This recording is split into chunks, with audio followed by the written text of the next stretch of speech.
Don't be offended, but the Sword of the Demon Hunter, Kijin Gentoushou, might be if Demon Slayer turned into the Apothecary Diaries, and I'll explain why in a bit. Spoiler warning, if you guys are new to the channel, I actually have a main channel where I cover Dan and Frieren, so if you guys want to check that out, otherwise, let's continue. DMC Jinya, a demon ronin that yeets demons, and maybe even some nasty ninjas. In the process, a boy that used his good heart to help protect his sister leads to the ultimate heartbreaking moment as his sister yeets his lover in a complete misunderstanding. Through tragedy and trying to understand the thought process behind his sister demon's goals stemming from the aftermath of this incident, he embarks on a journey to stop whatever sinister goals she has cooked up for her beloved brother. We got the brother-sister dynamic where the little sister was birthed from darkness and punished because of it, that ultimately allows herself to turn really spicy. But that's not the escalation I was thinking of. And then we have the true value of the entire story, in which it involves the MC solving mysteries from a period 10 years after the events of episode 1, with some flashes of the MC in the future in modern times. Episode 1 is the epic hook of the story, like Oshinoko, that deserves its own video really, as it was a massive tearjerker that lays out the foundation of the entire story, that involves the thread of humanity that intertwines our sense of duty, living through the draw of the luck circumstances and doing what we all think is the best decision we can make at the time, just for all of that sense of duty to manifest itself into a devastating dilemma like NTR and other misunderstandings that lead to tragedy, evoking a cycle of carnage. That is what is keeping the existence of demons alive, and what these two demons' purposes were in trying to accomplish to keep their kind from being extinct. It is the genesis of the story, and one where it will capture the shock as to what the hell is going on after this abrupt ending in episode 1, where everything you just watched and the connections you start to build with these characters like Shirayuki ended up getting that demon Anya Forger treatment. But from Oshinoko's POV, it is about finding the true assailant, except in this anime, our MC, Genta, already knows the assailant in his demon sister that turned from loli to a real woman you'd destroy your own life for. Don't do it, guys. This is the true overarching mystery as to figuring out what her true goals and master plan is, as Jinya, a ronin, solving mysteries that involve supernatural occurrences that lead to demons and completely yeeting them, all the while making some very admirable friends in the process. By episode 1's end, it becomes clear that there is a bigger philosophical learning lesson to obtain between Jinya and Suzune that extends across centuries of fighting demons. We got those recurring themes and symbols like the different cycles of flowers, like where some thrive on as the winter snow comes in to engulf the bloody carnage and hatred that it tries to cover. Flowers, cherry blossoms, snow, and the role that spirits play are common examples used in a lot of Japanese stories. So take this story's interpretation of it as another variation of its uses. I think the Demon Slayer and the Apothecary Diaries mixed comparison makes a lot of sense here from a storytelling perspective and its use of similar themes, because it is here that some of these demons are born out of dark tragedy. Hence, a very touching backstory before Jinya eventually eats them or completely eliminates them. It makes sense from the Apothecary Diaries side because of Jinya, and by extension over time as friends. He makes sense of the fruits of life, learning through these characters' own journeys, and how so many things around him can turn sour. Like Mao Mao having to solve a lot of mysteries that sometimes show an element of what life is like, trapped in a sense, due to circumstances that sometimes lead to one's darker desires.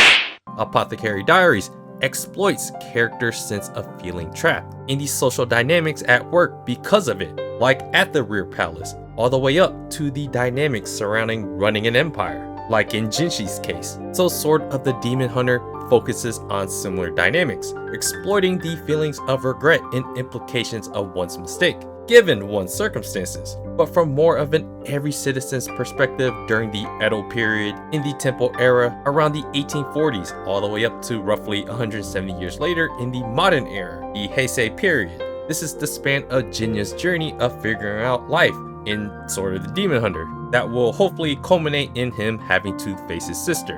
And that will become the overarching learning lesson of the entire story. In this anime, we find out that the demons Jinya fights are ones that were human first, that stems from an unfortunate circumstance, rather than just pure evil.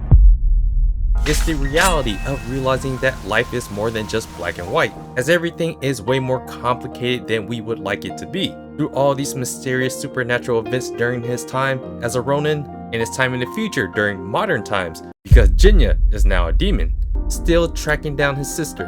All these events paint a bigger picture as to how it relates to the main plot, and that is stopping Suzune, his sister, from lashing out against humanity due to Jinya denying her as a loving sibling that just tried to protect him. The moment she yeeted Shiryuki, his beloved woman that was about to NTR your boy, that acts as like a foundation for hatred. And so my belief is this story is a whole allegory of stopping that hatred. But sometimes we just can't help ourselves. Because that feeling of pain, it is very hard to forgive that moment. With episode 1 stemming from hatred and a feeling of betrayal, this is how a lot of the darkness continues, and that's how it relates to demons and how they survive. So this might end up being a story where Jinya and Suzune, they have to find a way to forgive each other. This story is the process of watching an MC find his purpose, finding the various meanings of life, and how easy it is for some people to fall into the pits of despair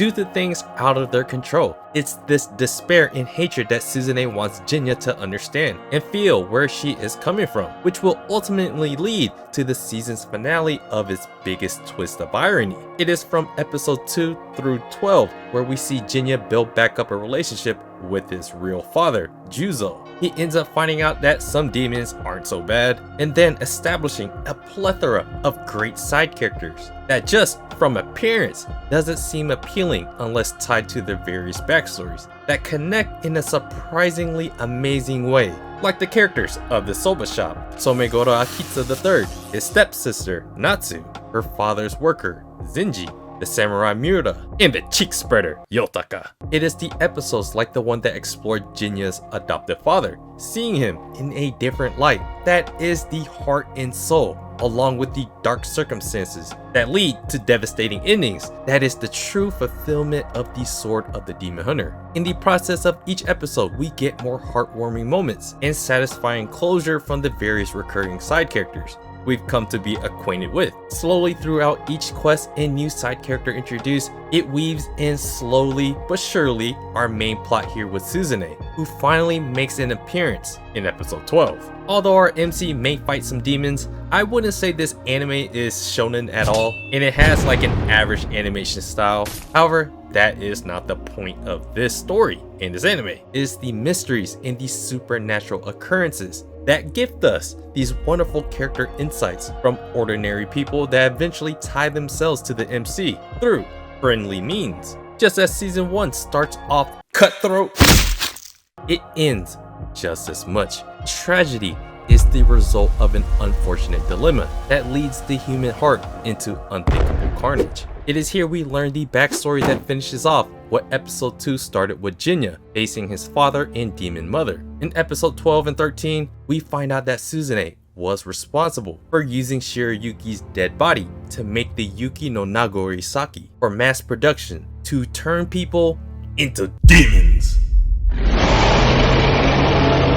It is this sake that unleashes one's inner darkness to rise to the surface. And the big twist of events comes from his stepsister Natsu, who isn't aware of her adoptive father being the real father to Jinya, who has been drinking this Yuki no Nagori Saki, which ultimately leads to Episode 13 really just recaptured the devastating feeling we had in episode 1. It really did that. Juzo, Jinya's father, turns into a demon, and it is Jinya that must be the one to end his life. That is where we learn the deep dark secret that led to Suzune's birth. Jinya's mother was forced upon by a demon that planted his seed in her and had Suzune as a result. It was Suzune that either yeeted her mother or because of the birth itself that led to his mother's death. Season 1 completely completed its irony right here. From misunderstandings that leads to total carnage, and it's that cycle of carnage that allows humanity's worst aspects to fester, which is needed to keep demons from being extinct. With the demons manipulating everything in season 1 by causing the rift between Jinya and Suzune, with Jinya becoming a demon himself, this continues the cycle of dark tragedies that continue the carnage to keep demons existing. That is the parallels from episode 1 all the way to episode 13. So this cycle continues in the worst way as Jinya is forced to yeet his own demon father in front of Natsu, mimicking the same events from episode 1. After Jinya comes up with all of this resolve to force himself to yeet his own father, while all of this inner dialogue is happening, Natsu cannot see that. So her reaction from seeing Jinya turn into a demon and seeing her father get yeeted, it is natural for her to feel and hate Jinya, continuing this cycle. Like how Genta arrived to see his beloved Shirayuki be beheaded and built hatred for his own sister cooked up a grandmaster plan to have Genta feel what she felt in that moment. It doesn't matter if the feelings of hatred are right or wrong. It is that cycle of deep hatred that continues as Natsu witnessed her father get killed by another demon in Jinya. It may be that cycle of carnage that Jinya is living through that Suzune acts as the plot device for, to continue to exploit the hate within ourselves from the pain of what life presents to us due to various unfortunate circumstances, in which the Yuki no Nagori Saki was the perfect metaphor for, as alcohol is naturally just that. Add on with the fact that with enough alcohol consumed, you turn into a demon.